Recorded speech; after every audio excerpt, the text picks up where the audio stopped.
Abra sua Bíblia comigo, por favor. Mateus capítulo 13. Vamos meditar um pouco neste texto. Mateus 13. Glória a Deus.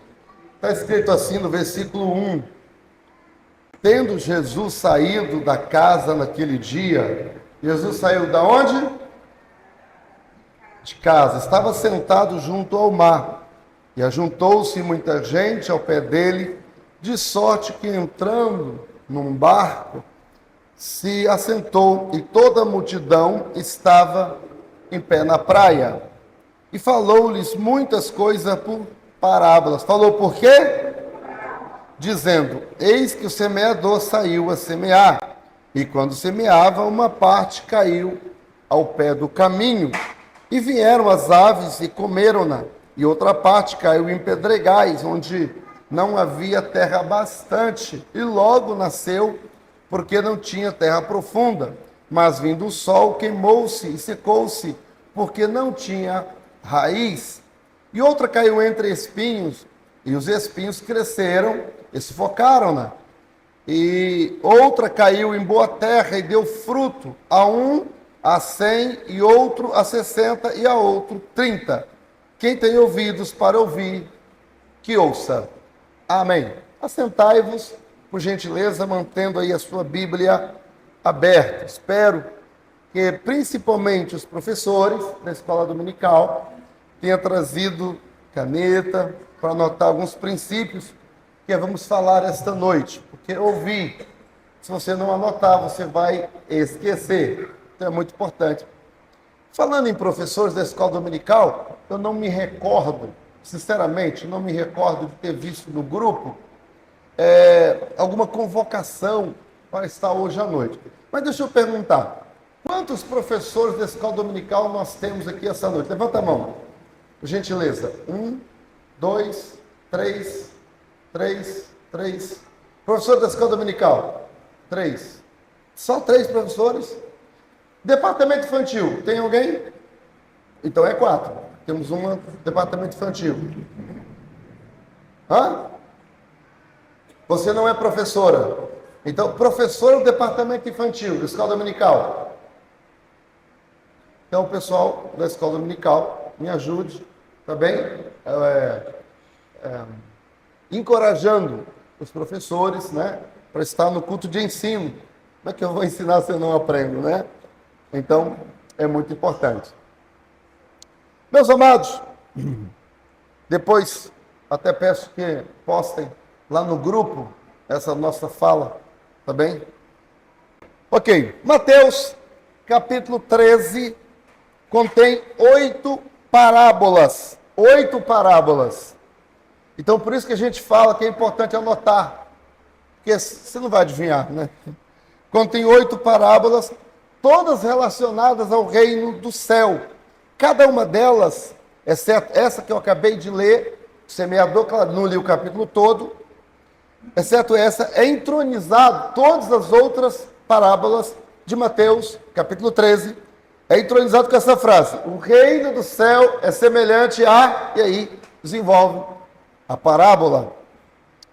O termo parábola, no grego, aparece somente nos evangelhos sinóticos, Mateus, Marcos e Lucas, sendo que 17 vezes aparece em Mateus, 13 vezes em Marcos, 18 vezes em Lucas.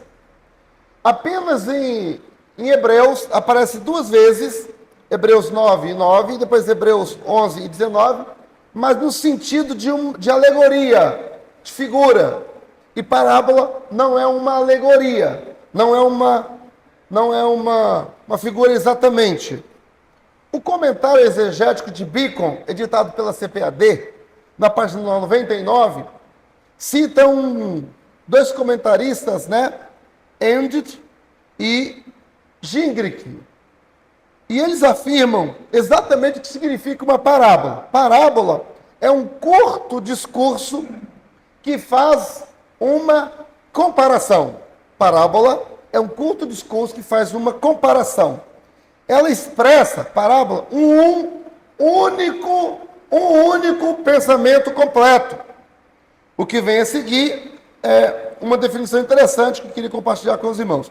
Sendo assim, de maneira mais simples, a parábola é uma metáfora ou uma símile tirada da natureza ou da vida comum das pessoas, atraindo o ouvinte por sua vivacidade ou estranheza. Então a parábola pode conter uma coisa assim, uau! Ou então uma coisa, como é que é?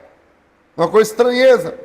E deixando a mente com dúvida suficiente sobre uma explicação. Ou também a ponto de provocar o pensamento ativo.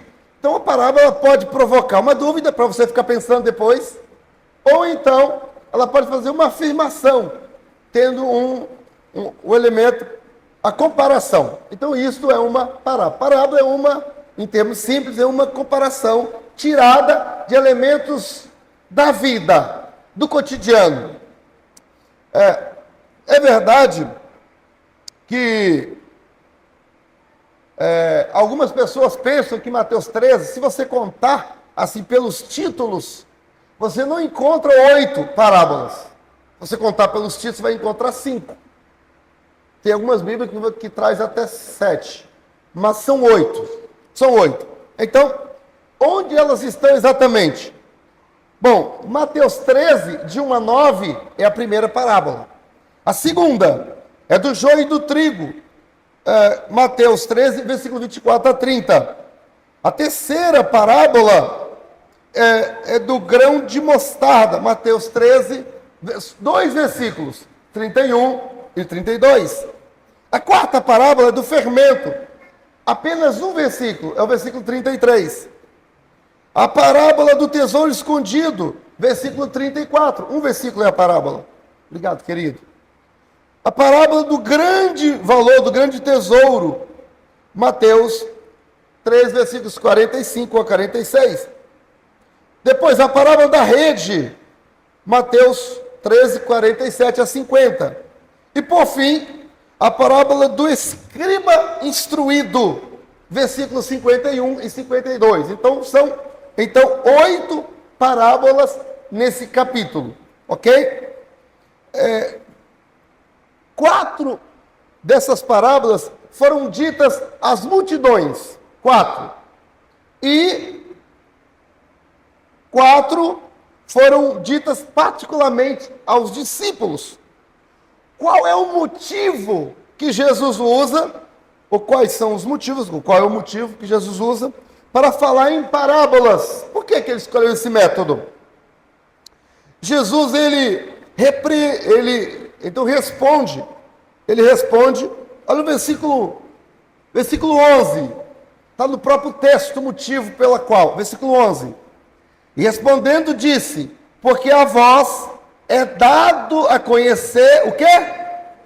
Os mistérios do reino dos céus, mas a eles não lhes é dado. Não lhes é dado. Então, obviamente, que isso não se trata de calvinismo, nem de determinismo. Não se trata disso. Por que que não se trata disso? Dá uma olhadinha no versículo 13. Versículo 13. Porque o coração deles, desse povo, está endurecido. E ouviu de mau grados com os seus ouvidos. Sabe o que é isso? Quando a pessoa não tem interesse e não quer ouvir. Não quer ouvir. Ela não quer ouvir. Ela não tem interesse por causa da incredulidade. Então, a culpa é da própria pessoa e não em Deus, que colocou alguma coisa dentro da pessoa para que a pessoa... Pensar num Deus assim, num Deus que coloca maldade, um Deus que coloca incredulidade nas pessoas, pensar assim é um Deus que faz acepção de pessoas, e não o Deus que oportuniza a todos. E nós vamos ver no contexto da parábola de hoje, das parábolas de hoje, que o Senhor dá oportunidade a todos. Agora, quando a pessoa é incrédula, quando a pessoa não quer aceitar, quando a pessoa, já viu que tem gente que não aceita instruções, porque age só de acordo com a sua própria vontade. não aceita ser contrariada. Entende? Isso acontece muito com líderes de alta patente. Líderes de alta patente, se alguém contrariar, ele começa a perseguir o subordinado. Tipo assim, um patrão, se contrariar, ele começa a te perseguir até te mandar embora. Porque ele não aceitou ser contrariado. Né? Então, geralmente acontece assim. Quanto à fé, existem pessoas que têm um pecado de estimação. Pessoas que gostam de trair a esposa. Você vai falar do adultério, ele não aceita. Pessoas que gostam de fumar. Você vai falar de vício, ele não aceita. Por quê? Está saboreando uma coisa errada. Não é? Então, é isso que Jesus então fala aqui, ó. Quem crê, ele fala por parábola. Quem não crê, os mistérios de Deus não conseguem ser revelados a eles, porque eles não creem. Ouve de mau grado, por causa da incredulidade. Pegou aí? Muito bem. É por isso, então. Como entender uma parábola? Já que parábola só contém uma verdade central. Samela, por exemplo, você deve ter ouvido falar, já você lendo a Bíblia, vindo na escola dominical, sobre a parábola das 10 virgens. Já ouviu falar? Pois é, na parábola das 10 virgens, tem ali vários elementos. Primeiro, tem as virgens, as 10, 5 loucas, 5 prudentes. Atenção, muita atenção. Eu já vi numa convenção, irmão Jean, um pastor fazer a confusão. Pregando uma convenção, hein? Camarada devia ter o mínimo a responsabilidade de estudar, porque o público é de pessoas letradas, pastores, né? E na convenção, ele pregando, ele confundiu as virgens, elas não são a noiva. Atenção, as virgens não são a noiva. As virgens são as deputantes da noiva. A noiva é uma só. E as deputantes, elas fazem o cortejo para que a noiva entre para para as núpcias com o noivo. O casamento judaico, porque a pessoa às vezes lê as coisas e agora não procura estudar a cultura para poder entender o texto. No casamento judaico, o casamento dura 7 dias. 7 dias a moça se veste de noiva. 7 dias ela entra no cortejo. Entende? E aí ela fica num quarto, ou numa sala, numa casa, da parte da casa, sendo servida pelas deputantes, enquanto a festa do casamento ocorre. Então aquelas virgens, elas ficam preparadas para receber, então, a noiva e o noivo, ok? Elas não é a noiva, elas não são a noiva, elas não são a noiva, muita atenção. Então tem as deputantes, né, que são as 10 virgens, 5 loucas, 5 prudentes, tem o azeite, tem as lâmpadas, e tem a meia-noite, tem essas coisas. Porém, qual é a lista? O que essa parábola quer ensinar? O que essa parábola quer ensinar? O quê? Essa parábola quer ensinar... eu estou falando assim, que eu fico preocupado com os irmãos ali no escuro, sendo que aqui embaixo tem tantos lugares e tem lâmpada. Aí, hein? Mais ventilado? Então, se puder ligar a lâmpada para os irmãos acompanharem no texto bíblico. Muito bem, então voltando aqui, parábola. Por que a parábola tem uma verdade central? Qual é a verdade central das 10 virgens? A verdade central das 10 virgens é que, qual é a lição ali? A lição é a vigilância. Ponto. Só isso. Mais nada. Mais nada. Não se pode, não se deve. É um erro. Vou falar de novo. É um erro ficar pregando os detalhes da parábola. É um erro.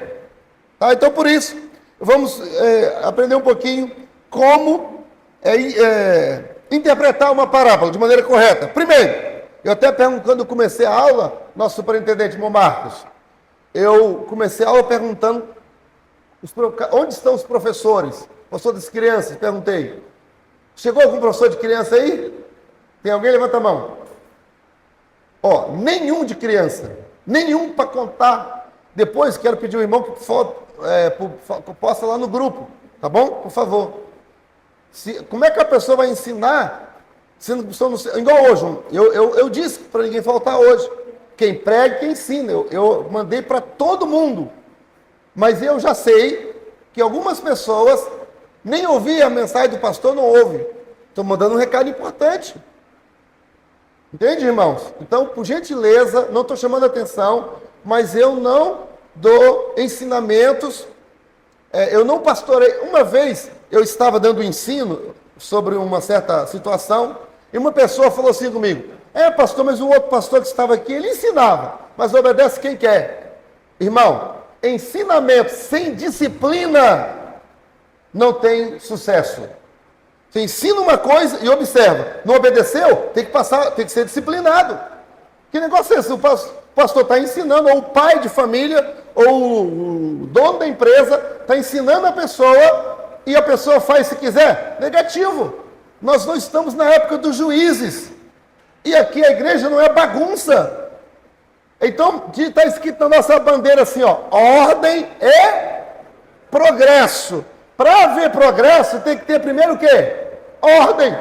Tem que ter ordem, meu irmão.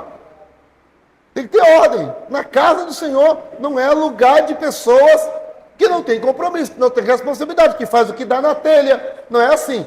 Todos nós estamos subordinados. Estamos subordinados a Cristo, subordinados uns aos outros, somos servos. Amém?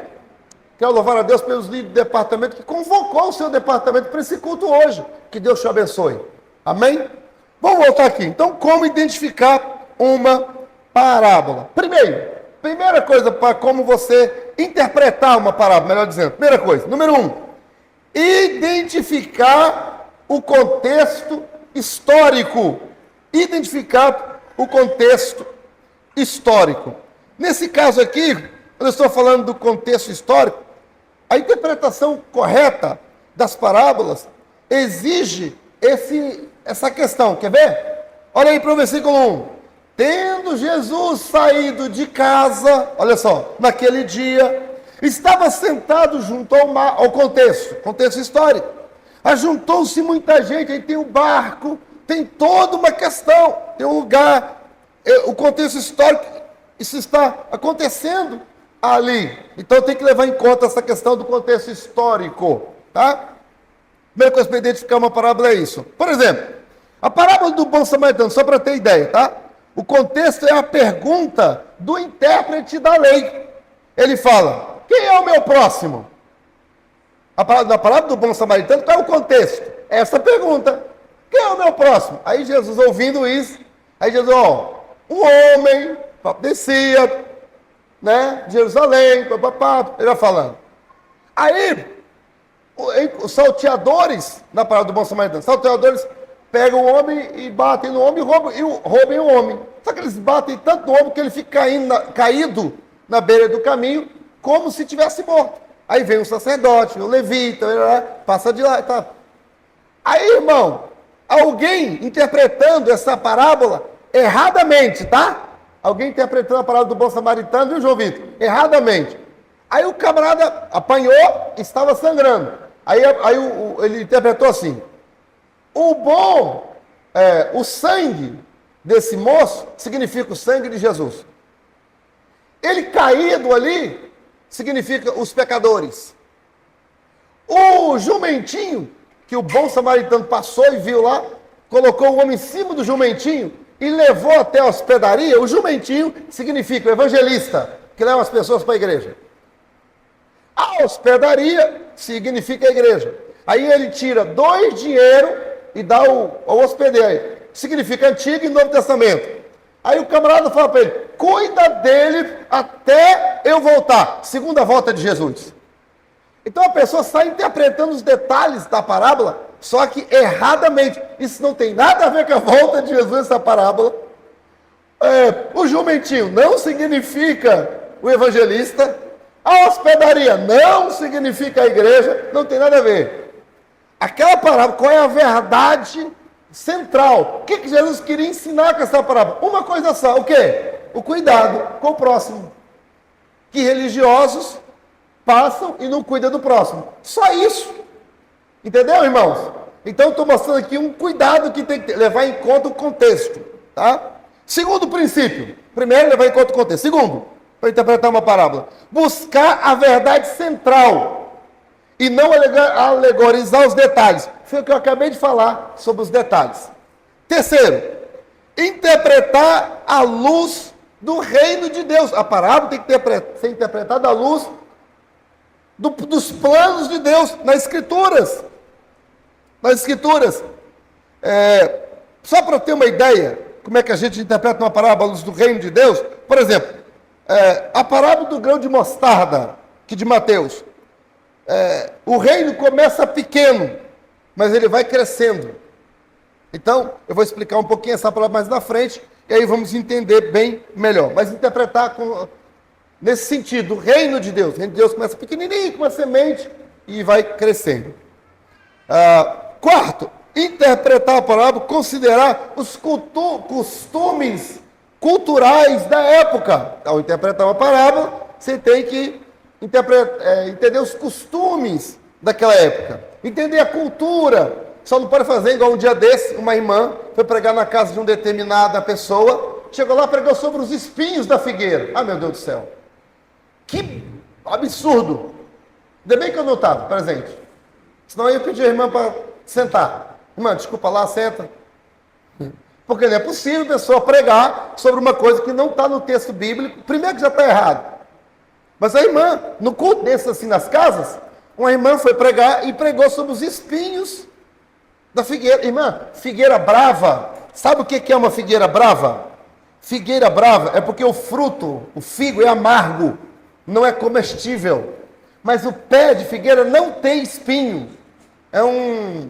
É ridículo falar uma coisa dessa, é um absurdo, né? Mas são pessoas que querem pregar, não vêm no culto de doutrina, ficam ouvindo pregador da internet. Eu ouvi uma vez um jovem pregando, e ele falou sobre os espinhos da figueira. E eu perguntei a ele, onde você tirou essa informação? Ele, pastor, eu fiz uma pesquisa profunda. E eu falei bem assim, e essa pesquisa profunda você fez aonde, meu filho? Aí ele falou assim, pastor, passei o dia pesquisando. Eu falei, sim, mas quer saber o dia, aonde foi? Qual livro você leu? Aí ele, não, passou no livro não, mas foi profundo, tá? Eu falei, mas profundo como? Aí ele, pastor, eu vi no YouTube, mas no YouTube como? Um pregador pregando. Eu falei, rapaz, se a pesquisa você fez ouvir os outros falar. Aí eu contei para ele a história do pé de figueira que tinha em frente à nossa casa, lá em Portugal. O Sheila sabe, lá em Portugal tinha, em frente à nossa casa, em frente, tinha 2 pés de figueira. 2 pés, um figueira normal e o outro de figueira brava. A figueira brava era enorme. Fruta igualzinho, eu pegava assim, gente, aí eu ficava lembrando do que a Bíblia ensina, né? A figueira brava, a única diferença, quando você abre o figo, ele é igual ao outro, só que ele é mais vermelhado assim um pouco, e é profundamente amargo, nem porco come. Né? Figueira brava é isso, não tem nada a ver com espinho, nada a ver. Então, interpretar à luz respeitar o contexto, né? Histórico, a cultura, ver como é que não é. Quinto lugar, para interpretar a parábola, primeiro, eu disse que tem que identificar o contexto literário, ver que se é uma profecia, essa parábola é uma parábola que é profética, não é? Qual é o contexto histórico? Depois, buscar a verdade central da parábola. No caso, as 10 virgens, qual é a verdade central? A vigilância. Terceiro, interpretar a luz do reino de Deus. O que isso aqui tem a ver com o reino de Deus? Em quarto lugar, ver os costumes. Em quinto, observar o público-alvo. Em quinto lugar, precisamos observar o público-alvo. Sexto lugar, quando eu falo sobre o público-alvo, eu disse aqui aos irmãos que Jesus falava para a multidão e para os discípulos, né? Era o público, tá? Era o público, tá? Beleza. Sexto lugar, interpretar a parábola em sexto... Obrigado, querido. Interpretar a parábola em sexto lugar.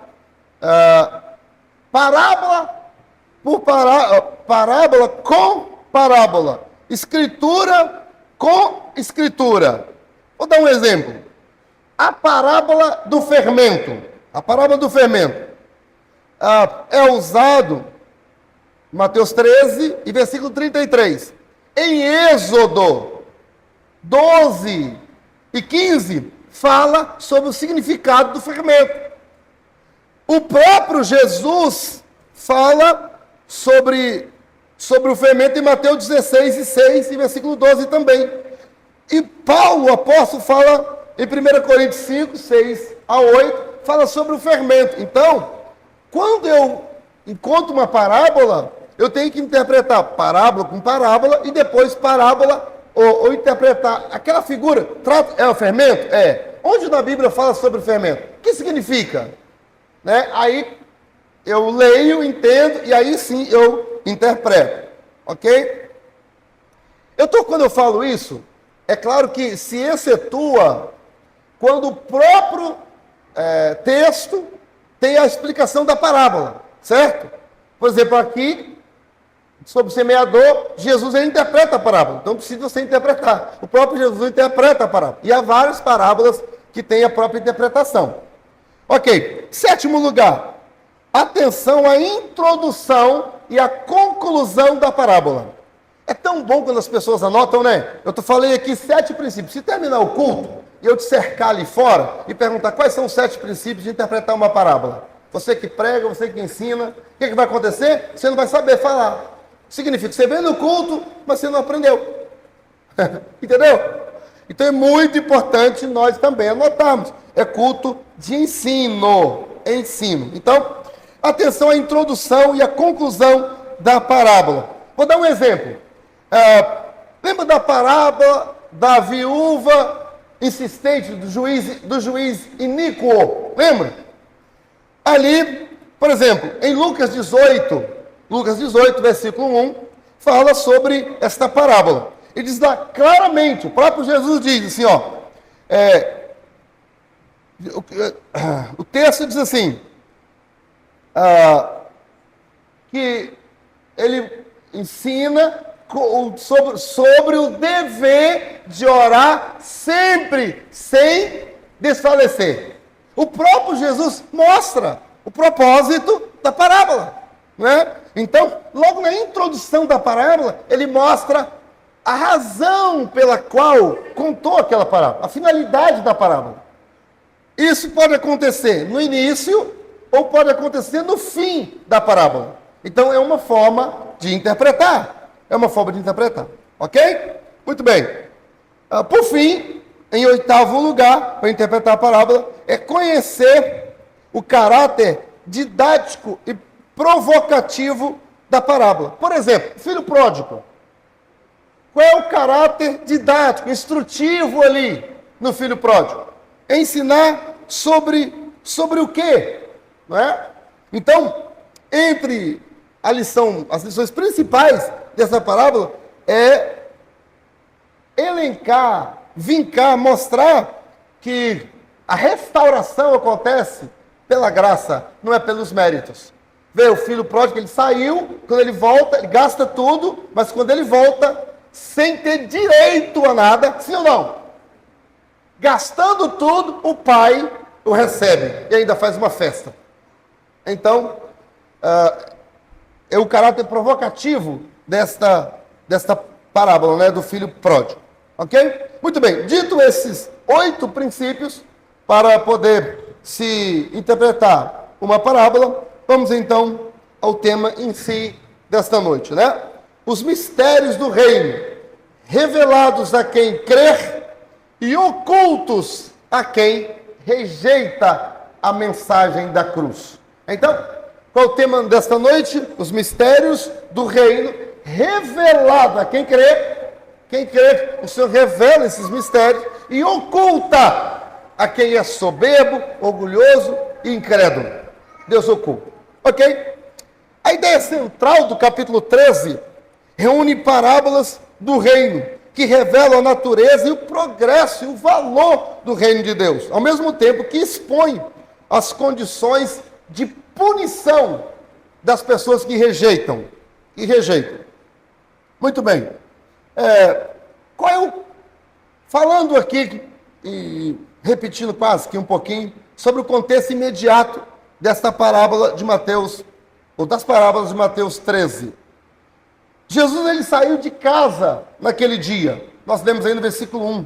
Provavelmente ele estava na casa de Pedro. E ele vai e assenta junto ao mar, lá ali em Cafarnaum, na praia, no lago da Galileia. Quando muita gente reúne os seus pés, ele foi então até um barco de pesca, e ali assentou-se. Esta era a postura normal dos mestres judaicos, se assentarem para poder ministrar. Quer ver? Abra sua Bíblia aí, fazendo um favor, em Lucas capítulo 4. Lucas 4. Lucas 4.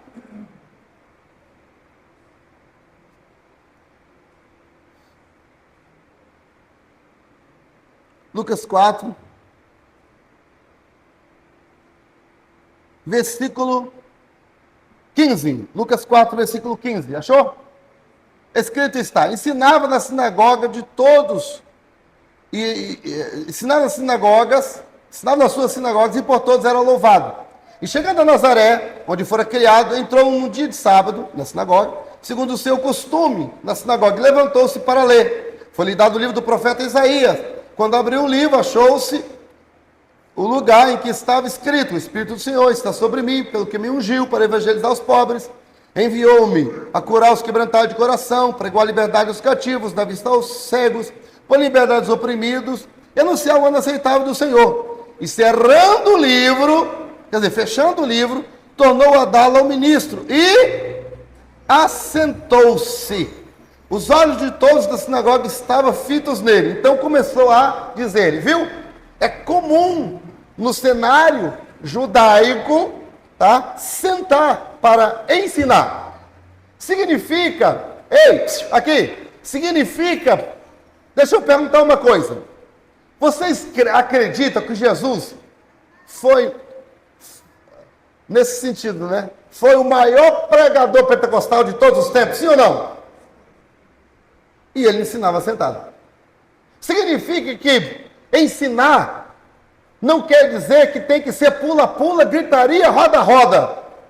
Jesus ensinava sentado. Os olhos das pessoas estavam fitos nele. Na hora de ensinar, na hora de aprender. Aqui, toda atenção ainda é pouca. Sabia? Então, e aqui em si, então, a primeira parábola desse capítulo. Primeira, que está aqui, é a parábola do semeador. Palavras-chave na parábola do semeador: semeador, semente, ouvir e frutificar. Semeador, semente, ouvir e frutificar. Nesta parábola, aqui revela algumas verdades centrais. Primeiro, os dois, aqui na verdade, a parábola, ela não está escrita. Ela não está escrito ou escrita. Não sei agora como é que eu falaria, sinceramente. Bom, a palavra, a palavra está escrita, a parábola está escrita, acho que é assim. Com a finalidade de mostrar os 4 tipos de solo. A ideia aqui não é falar da semente, porque a semente é boa. Quando Jesus interpreta a semente, ele fala, mas na frente tem a interpretação, que a semente é a palavra. Quem é a palavra? Quem é o Logos? Jesus, o Verbo. A palavra é boa, a palavra é espetacular. Agora, o problema, o problema não está na semente, o problema não está no semeador, o problema está no tipo de solo, na terra. E a pergunta que não quer calar é: que tipo de solo sou eu? Aqui tem 4 tipos. Primeiro, beira do caminho. A semente até cai, mas vem o diabo e arranca. Segundo tipo, terreno pedregoso. Não tem muita raiz. Semente cai, nasce, mas não fica firme. Já viu? Pessoa, você conhece ela hoje, Esses dias aí, pastor Mateus, eu vi, rapaz, eu achei interessante, no Instagram, alguém passou, para o senhor, irmão, ele de terno, gravata e tal. Aí, você está olhando, estou na Assembleia de Deus. Aí passou 15 dias depois, passou, e aí? Aí quando eu toquei, Paz do Senhor não, é graça e paz. Por quê? Agora estou na Batista. Aí já estava sem terno. Aí depois, passou aí, outra sala, graça, aí paz. Agora não, agora eu estou na Mundial. E aí foi indo. E aí depois perguntaram a ele assim, aí depois passou, ele estava fumando. E rapaz, e agora? Aí, rapaz, não consigo, achei que não tem nenhuma igreja boa para mim, ele estava desviado. Então tem pessoas que são igual terreno pedregoso, não tem raiz. Cada dia está num lugar. Não cria raiz, né? Que Deus nos guarde disso. Então, o terceiro tipo de terreno é entre espinhos. Entre espinhos, Jesus próprio explica no texto aqui, que a semente cai entre espinhos, nasce, cresce, até cresce, só que aí vem os problemas. Já viu gente que sai da igreja por causa de problema? Vem problema, vem a dificuldade. E diz a Bíblia que a palavra é sufocada. O próprio Jesus disse aqui no texto, Mateus 13, que a palavra é sufocada por causa dos problemas da vida. E a pessoa acaba saindo da igreja. É um tipo de solo. Mas depois tem o quarto tipo, que é a boa terra. Ouve, compreende, pratica, frutifica. E esse dá 30, 60 e 100 por um. Nem todo mundo vai dar fruto a 100 por um. Tem uns que vai dar 30. Outros darão 60. Outros darão 100. Mas o importante não é a quantidade, e sim é que dê fruto. Só não pode ficar sem dar fruto, né? Então, a verdade central dessa parábola são os tipos de solo. Mais nada. Não precisa inventar. São os tipos de solo. Depois, temos aqui a próxima parábola, que é a parábola das pérolas. Aqui, versículo de 10 até o versículo 17. 10 a 17 de Mateus. Deixa eu só dar uma olhadinha aqui, Mateus.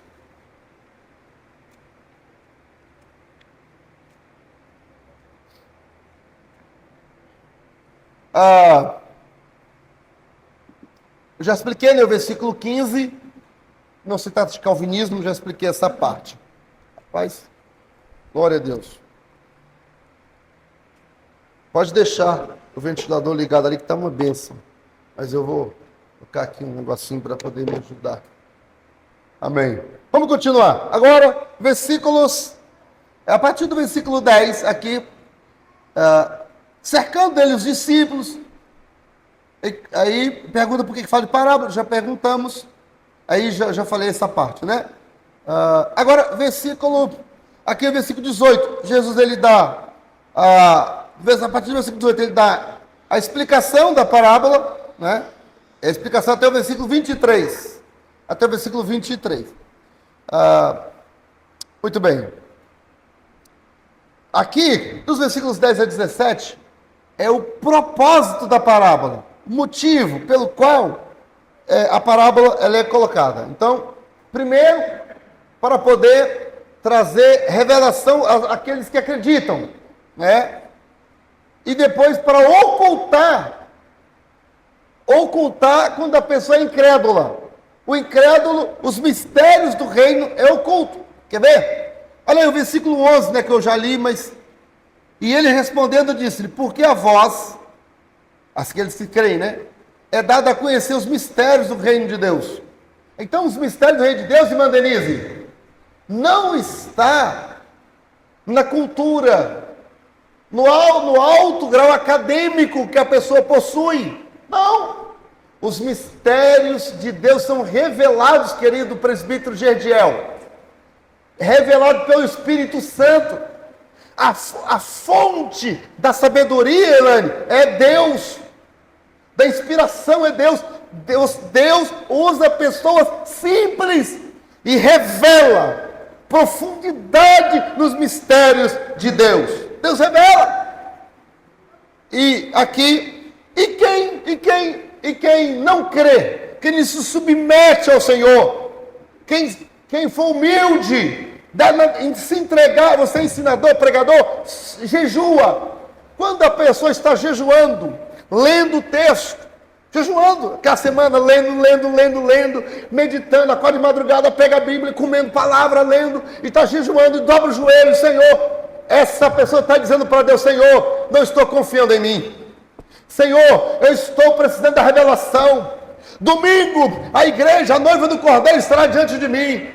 Eu preciso levar uma palavra da tua parte. Essa pessoa está se humilhando, não está confiando no anel, não está confiando no seu academicismo, não está confiando na sua capacidade de interpretar texto, na sua eloquência, não está na dependência, está jejuando, ela está se humilhando diante do Senhor. Você pode ter certeza, os céus vão se abrir, a revelação vai chegar quentinha e a mensagem virá do coração de Deus para o coração da igreja.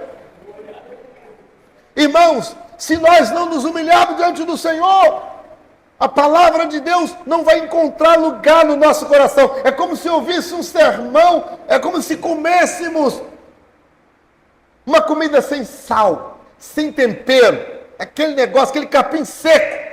Podemos até achar bonito, bonita a pregação, mas não passou dos ouvidos. Mas quando vem da parte de Deus, entra pelo ouvido, desce pelo coração afora. Você vai para casa pensando aquela mensagem, não é que te incomoda, mas te desperta. Você perde o sono. O Espírito Santo, trabalha em nossa vida, porque Deus está revelando os seus mistérios. Ok? Muito bem.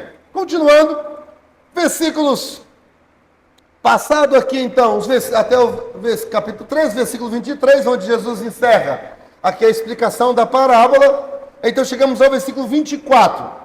Do versículo 24 ao 30, nós temos aqui a parábola do joio e do trigo.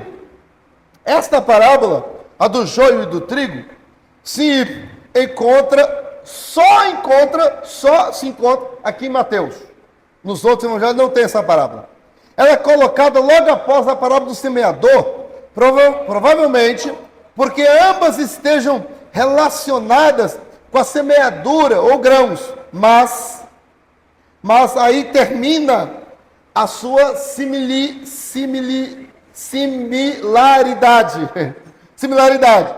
As lições ensinadas por essa parábola são completamente diferentes das do semeador, são diferentes. Então, aqui nessa parábola, o estrago, a parábola aqui do joio e do trigo foi muito grande, porque não foi descoberto o joio no meio do trigo logo no início, não foi descoberto no início. Quer ver? Versículo 26, olha, diz aqui o 26, versículo 25, mas dormindo os homens, veio o seu inimigo e semeou o joio no meio do trigo e retirou-se. Quando a erva cresceu, ou seja, passou tempo, a coisa ruim tinha sido feita, ninguém descobriu, passou tempo. Então o trigo, então entre o trigo e o joio não se notava a diferença, né? Aí os servos então relataram o problema ao pai de família, depois que cresceu. O dono reconheceu isso como sendo a obra de um inimigo. Olha só, versículo 27. Os servos do pai de família, indo ter com ele, disseram-lhe: o Senhor não semeaste tu no teu campo boa semente? Por que está o joio? E aí, versículo 28. E ele disse: um inimigo fez isso. É interessante aqui atentar para algumas questões. O semeador, aqui depois nós temos a explicação dessa parábola aqui do joio. Versículo 36 agora. Cadê 36? Versículo 36 aqui, temos a explicação da parábola do joio. 36. Ele diz aqui, o semeador, versículo 37, olha lá. E ele respondendo, Jesus respondendo, disse, o que semeia a boa semente é o Filho do Homem. Falando de Jesus, semeia a boa semente. Aí, semeia é o Filho do Homem. O campo é o mundo. Quem está interpretando? Jesus. Ele está interpretando. O campo é o mundo. Depois, ele continua. O campo é o mundo. A boa semente são os filhos do reino. O joio são os filhos do maligno. Quem está interpretando os detalhes da parábola, aqui tem uma interpretação dos detalhes. Mas quem é que está interpretando os detalhes? É Jesus. Ele mesmo contou essa parábola com essa finalidade. Então, os filhos, no caso, são os filhos do maligno. O inimigo é o diabo. A ceifa é o fim do mundo. E os ceifeiros são os anjos. Bom, no fim dessa era, é isso aqui que a parábola significa. No fim dessa era, Jesus enviará os seus anjos para recolher no celeiro. Lembra quando Jesus vier nas nuvens do céu para arrebatar a igreja, som de trombeta? Quem é que vai tocar as trombetas? Os anjos. E os salvos vão subir. Então, o trigo será recolhido para as mansões celestiais. E o joio vai ficar. Então a lição ensina que no reino de Deus, o reino de Deus cresce em meio à oposição, falsidade, mentiras, escândalos. Mas haverá um dia, irmã Lauriene, em que o Senhor da Seara, porque, irmão, quando a gente olha para o meio da igreja, você não sabe quem é caloteiro, você não sabe quem é mentiroso, você não sabe quem anda pecando escondido aí, você não sabe, não é verdade? Mas Deus sabe, é o joio no meio do trigo. E aqui tem uma lição muito importante. Sabe qual é a lição importante? É que, olha só, quem faz isto, quem separa, não é o pastor. Não é o pastor que separa as pessoas, que julga as pessoas. Naquele dia, Deus é que vai fazer isso. E vai lançar no lugar onde há pranto e ranger de dentes. Olha o versículo 43. Versículo 42 e 43. Lançá-los na fornalha de fogo. Ali haverá pranto e ranger de dentes. Então os justos resplandecerão como o sol no reino de seu Pai. Quem tem ouvidos para ouvir? Essa é a mensagem que toda hora é dita. Quem tem ouvido para ouvir, ouça. Que ouça. O reino de Deus cresce em meio à oposição. Você é servo, você não é joio, você é trigo, mas saiba que do seu lado poderá ter um joio. E joio, irmão, é fofoqueiro. Joio vai tentar te desanimar. Joio, João Vitor, vai te fazer um convite para coisa errada. É joio. Joio esconde as coisas. Um fala, rapaz, você devia confessar isso aí, procura o pastor. Aí o outro, você é besta, rapaz. Pastor não tem nada a ver com a sua vida, não. Joio. Porque vai manter a pessoa no pecado. O reino de Deus é assim, Rebeca. Mas naquele dia, quem for trigo, subirá o som da trombeta de Deus. Amém? Irmão, isso é tão interessante que o joio parece com trigo. Parece. Só que na hora do fruto, na hora final, e detalhe, quem olha assim por alto, não dá para conhecer. E se for arrancar o joio, por isso que às vezes o pastor é longânimo com certas pessoas. Pastor, mas fulano está fazendo isso, o pastor vai tendo paciência. Sabe por quê? Às vezes tem um trigo perto daquele joio, e se arrancar, vai arrancar o trigo junto. Entende? É isso. Depois nós temos aqui a próxima parábola, que é a do grão de mostarda e do fermento. Versículo 31 até o 33. Uma vez, que essas parábolas estão juntas, né? Trigo, e agora aqui nós temos a do grão de mostarda, estão inteiramente relacionadas. Elas podem ser interpretadas juntas. Ambas falam de crescimento. Ambas falam de crescimento. Na verdade, o grão de mostarda, atenção aqui, na verdade o grão de mostarda não é a menor de todas as sementes, mas esta era uma expressão proverbial para empregar, para expressar pequenas coisas. Naquela época era um provérbio, falar assim: nossa, está parecendo uma semente de mostarda, como se fosse algo pequenino, embora a semente de mostarda não era um provérbio, A breve parábola mostra ou sugere um ditado popular: o pouco é muito se tiver Deus nele. Pouco com Deus é muito. E há 3 pontos nessa parábola que é interessante. Está perdida na terra, é a menor das sementes, entre aspas, e torna-se a maior de todas as ervas. Então as aves vêm e se aninham nela.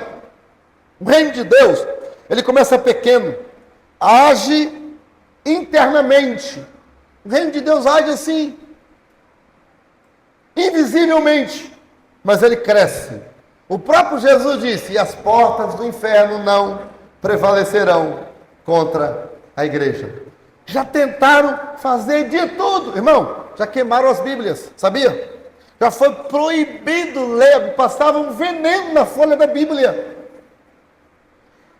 Já perseguiram os cristãos e matavam-nos em arenas, queimavam em praça pública os crentes.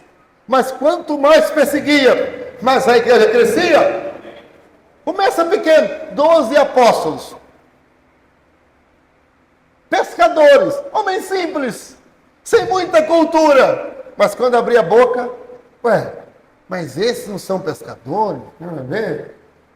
Essa é a mensagem. Esta a mensagem. Meu Deus. Outra parábola ainda nesse capítulo é a parábola do tesouro escondido. Versículo 44. Também o reino do céu é semelhante a... Lembra aí, irmão Clarindo? Um tesouro escondido. A maioria dos estudiosos interpretam o significado desta parábola como que nós devemos estar dispostos a decidir, nós devemos desistir de tudo para poder alcançar a salvação. Então, o tesouro escondido, diz aqui, que ele vendeu tudo que tinha para comprar. Nós devemos desistir de tudo para chegar no céu. Alguém que não desiste, eu já vi na igreja, vários casos. Esses casos, eles estão mais ligados a mulheres, irmãs, firmes na igreja, mas aí não acha dentro da igreja um cara crente para casar, sai da igreja, chuta o balde e vai para o mundão mesmo, só para casar. Entende? Mas a proposta do Senhor é o contrário, que nós devemos desistir de tudo, de toda a riqueza, inclusive. Tem gente, irmão, que sai da igreja para se enriquecer. Sai da igreja para poder falar assim: eu vou curtir o mundo. Eu já aconselhei várias pessoas. Cansei, pastor, cansei. Eu quero agora ser feliz. Já viu? Uma irmã falou isso comigo, uma jovem. Pastor, cansei, eu quero ser feliz. Eu falei: quem falou que você vai ser feliz sem Jesus, menina? Né? É o tesouro escondido. Naquela época, não tinha banco, querido presbítero Carlos, onde se podia depositar. Tesouros de grande valor era colocado numa caixa própria e era escondido, enterrado, escondido, tesouro para ninguém roubar. Então Jesus usa essa figura para falar que o reino de Deus é como um tesouro riquíssimo escondido, que alguém larga tudo deixa tudo, vende tudo para comprar aquele tesouro e traz alegria ao seu coração. Por fim não, indo aqui a última parábola aqui, a penúltima, é aqui a da rede, capítulo 40, versículo 47. Igualmente, o reino de Deus é semelhante a uma rede lançada ao mar e apanha toda qualidade de peixe. Aqui, pastor Mateus, revela que o evangelho, a oportunidade, irmã Lauriene, é dada, querido Fábio, para todo mundo. Viu, irmão Gilsmar? Significa que a palavra da rede aqui lançada, o evangelho é para todos. Pega peixe de todas as qualidades, todos os tipos. O evangelho, ou seja, a oportunidade de salvação, ela é dada para todo mundo. A rede é grande, há lugar para todo mundo. Então, portanto, o texto não está falando de nenhum calvinismo, né? Essa parábola, assim como a do joio, só se encontra em Mateus. Ambas ensinam a mesma lição. Ambas descrevem o dia do juízo final e a consequência da separação dos bons e dos maus. Por quê? Porque veja aqui os peixes. Cadê? Igualmente, o reino do céu, versículo 47. É semelhante a uma rede lançada ao mar, que apanha toda qualidade de peixe. E estando cheia, a puxam para a praia. E assentando-se, apanham para o cesto os bons. Os ruins, porém, lança fora. Então, no reino de Deus, tem peixe bom e peixe ruim. Então, haverá um dia em que Deus vai separar os peixes bons dos ruins. A pergunta é: que tipo de peixe você é? O que classificaria, agora estou fazendo a aplicação, tá? Estou aplicando. O que classificaria um peixe bom e um peixe ruim? Que haverá um juízo, a parábola conta isso. Ele vai separar os peixes bons e os ruins. Será que o peixe que não vem à escola dominical, culto de doutrina, é peixe bom ou ruim? Será que o crente que não dizima é peixe bom ou ruim? Será que o crente que é irresponsável, você não pode contar com o infeliz para nada, ele promete que vai vir e não vem, ele fala que vai fazer e não faz, está escalado, nem aparece no dia da escala, e detalhe, nem fala com nada com quem escalou não, que se lixe. Tem gente assim na igreja não? Tem. E tem professor de escola dominical que para dar uma aula não é assim, né, do dia para a noite, que liga para o seu, quando liga para o seu colega em cima da hora, para falar que não vou poder não. Mas por quê? Coisas particulares. Irmão, eu fico para morrer quando o infeliz do crente fala isso comigo. É porque feliz não pode ser, né? Pastor, não vou poder ir porque coisas particulares. Mas que coisa particular? Você é um obreiro, você tem que dar satisfação. Isso não é satisfação. Isso não é satisfação. Pastor, é o seu pastor que você está falando. Você está falando com pessoa qualquer, rapaz. Você não vai poder vir. Meu carro quebrou. Pastor, eu estou muito cansado. Sinceramente, não vou ir. Não vou conseguir ir. Estou quebrado mesmo. Não vai dar hoje. Pronto, você falou por quê? Pastor, a minha esposa fez aniversário. E hoje eu vou levá-la para jantar fora. É culto de doutrina, é santa ceia. Olha, mas hoje é aniversário dela. Pronto, você falou o motivo. Eu vou super entender. Entendeu? Você não faz isso todo dia. Sua mulher não faz aniversário todo dia, né? Eu vou entender, claro. Agora, coisa particular. Que coisa particular? Você está pensando que você é um qualquer? Você não é qualquer não. Você tem responsabilidade da igreja. Você tem compromisso. Nós confiamos uma responsabilidade a você. Que isso? Né? Não. Ok. Concluindo, meu Deus. Bom, aqui Nessa parábola, a da rede, nós encontramos duas lições importantes. Primeiro, advertência para que cada pessoa saiba que para Deus não tem meio termo. Ou você é bom solo, ou você é peixe bom ou ruim, ou você é joio, ou você é trigo. Não tem um do meio. O contexto de todas essas lições nas parábolas mostra essas verdades. Nós aprendemos então, primeiro, na parábola do semeador, aprendemos que o reino de Deus, ele é implantado conforme o coração, o tipo de solo que é a nossa vida. Aprendemos também que cresce apesar da oposição. Nós aprendemos que ele atua em silêncio. Aprendemos que vale mais ficar na presença de Deus, que é o maior tesouro de todos os tempos. Nada se compara ao tesouro da salvação. Culmina no juízo e na glória. Exige fidelidade dos que ensinam. E por fim, a incredulidade torna um bloqueio para a revelação de Deus, dos mistérios de Deus para a nossa vida, inclusive a salvação. A incredulidade torna um bloqueio, mas ao longo de todo o capítulo, o que o Senhor Jesus diz é assim: quem tem ouvidos para ouvir, ouça. E eu termino com a frase que está lá em Apocalipse, porque Apocalipse fala do céu onde nós vamos, que não é além do Rio Azul.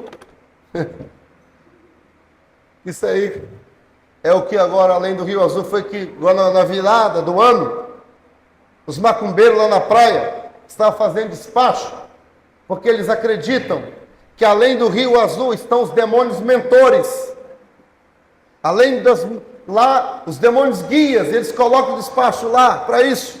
E aí a pessoa canta, morte e choro, cantando canção de um grupo unicista, que não acredita no mesmo Deus que nós acreditamos. Portanto, não devem ser cantadas esse tipo de canção desse conjunto herético. Na convenção que esteve lá em Novo Hamburgo, no Rio Grande do Sul,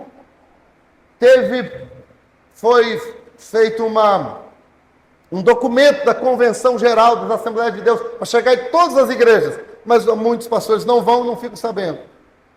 E aí eu tenho o documento em PDF, posso enviar, falando desse grupo Voz da Verdade, falando das heresias deles. E alguém diz assim para mim, uma vez alguém disse: pastor, o que importa é o conteúdo e não a origem. Se eles são seita, eles não acreditam na Trindade, não tem problema, o que importa é o conteúdo. Alguém disse isso para mim. É porque eu falei assim, é porque você não leu o que está lá em Atos 16. A mulher que adivinhava, aquela jovem, ela chega para Paulo e Silas, e ela fala: esses homens que vos anunciam o caminho da salvação são santos homens de Deus. Aí eu pergunto, o conteúdo dessa fala, o que estava errado? Tinha uma coisa errada ali? Não. Ele tinha alguma mentira ali? Não. Tudo certo. Mas a Bíblia diz que Paulo, perturbado com aquela afirmação daquela jovem, por quê? Porque pelo Espírito Santo revelou que a origem daquela fala não era do Espírito de Deus, era maligno. Então a origem importa, sim senhor. Não é só o conteúdo, a origem do conteúdo. Tem uns crentes bobo. Vocês já repararam que hoje eu estou falando expressões fortes, né? Mas estou falando assim, não é para ofender ninguém não, tá, irmão? Pelo amor de Deus. É só para acordar algumas pessoas. Que posta o padre falando: olha, esse padre não sei o quê. Deixa de ser bobo, irmão. Aquilo é um idólatra, usado pelo maligno. Não é só porque está falando palavras boas naquele momento, que se convertesse, abandonava o catolicismo, abandonava a idolatria. Aquilo é espírito de engano. Não poste mensagem desses idólatras. Não faça isso. Quer ver? Eu estou aqui há 6 anos. Não me recordo de alguém pegar a palavra de um irmão, de um pregador, alguém que prega aqui na igreja domingo à noite. Alguém fala assim, alguém que poste frase que o irmão estava pregando aqui com base na palavra de Deus. Não me recordo. Talvez alguém tenha postado, mas eu não me recordo de ter visto. Mas pessoas postam frases de pessoas que elas não conhecem, de idólatras, de falsos líderes. Meus irmãos, que tipo de peixe eu sou? Bom ou ruim? Sou trigo ou eu sou joio? Eu sou boa terra ou que tipo eu estou sendo? Que o Senhor nos guarde em Cristo Jesus. Eu queria que sentado como você está, eu queria que você curvasse a sua cabeça com muito temor e tremor, com o coração sinceramente. Abacalabachuri cantarabana cantas nébia. Com o coração na minha mão. O coração como se fosse sair pela boca esta noite. Sem vos querer ofender de hipótese alguma. Mas sentindo a responsabilidade diante de vós. Sentindo a responsabilidade de vos transmitir todo o conselho de Deus, de vos advertir, de vos despertar, de vos ensinar, de vos ajudar quanto à fé. Esse é meu intuito, ajudar. É que vos transmito esta palavra em um nome de Jesus. Em um nome de Jesus, quem tem ouvidos ouça o que o Espírito diz à igreja. Senhor, aqui estamos nós, os teus filhos, diante da tua palavra. Ministrado essa noite, e que o Espírito Santo venha sobre cada um de nós e nos desperte de maneira tal, nos acorde, ó Deus, que o Senhor nos ajude a ser melhores, a sermos bons peixes, a sermos trigos, a ser boa terra e a produzir 30, 60, 100 por um, para a glória do teu nome. Se existe algum obstáculo, remove. O Senhor, Deus da transformação, transforma, Senhor, nos transforma, nos dê sensibilidades, revela-nos os teus mistérios, tira as indiferenças, tira a incredulidade, nos ajuda, em nome de Jesus. Amém e amém.